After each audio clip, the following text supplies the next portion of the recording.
Bonjour à tous, donc on va continuer l'explication de la remise en route de votre voiture. Votre batterie étant chargée, comme je vous ai dit la première fois, il faut surtout débrancher le chargeur avant de déconnecter la batterie, sinon vous risquez de faire des étincelles et de faire un feu d'artifice, donc ce qui est quand même pas terrible pour vous. L'autre chose, les niveaux, bien sûr, donc comme je suppose que vous n'avez pas fait les niveaux avant d'arrêter la voiture, on va les faire avant de recommencer. Donc la jauge est là, tout le monde sait où est sa jauge à huile. Donc on essuie la jauge. Vous avez donc sur la jauge le minimum et le maximum. Voilà.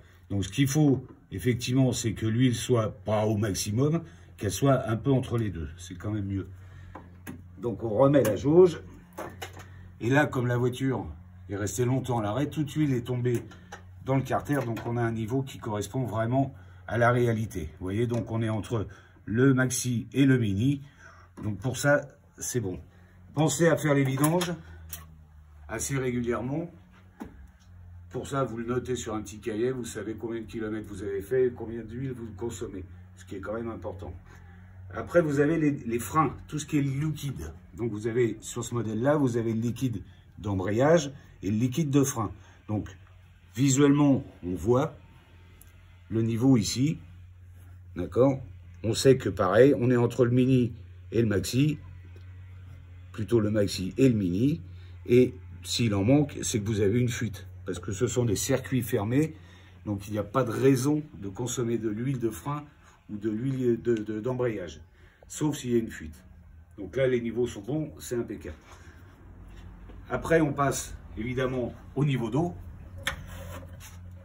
Alors elle a toutes les raisons de consommer, puisque c'est un moteur qui chauffe, et surtout si vous avez un vase d'expansion, mettez le doigt dedans, et là vous voyez que c'est complètement sec. Donc là vous n'avez plus d'eau, donc il y a une fuite d'eau quelque part, où elle a surchauffé, et l'eau a débordé par le bouchon, hein, qui est un bouchon qui marche avec une pression.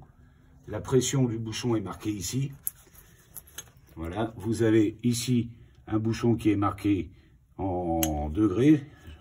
Je crois, j'ai pas mes lunettes, et en fonction du degré, votre clapet ici s'ouvre et laisse passer l'eau. Donc si votre moteur chauffe, l'eau déborde par ce trou-là. Donc ça, il faut qu'on fasse le niveau de liquide de refroidissement.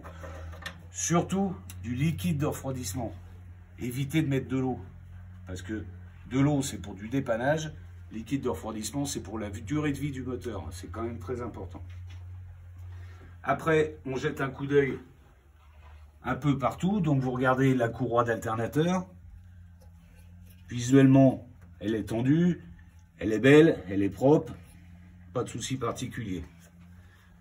Après, on jette un petit coup d'œil sur tout, voir si tout va bien. S'il n'y a pas de durite qui aurait fui. Les carbus sont en place, ils sont propres, ils sont un peu sales, poussiéreux. Il y a peut-être des araignées dedans. Donc, il faudra peut-être les nettoyer. Voilà, et à partir de là, seulement, on peut commencer à essayer de mettre la voiture en route. La suite au prochain épisode.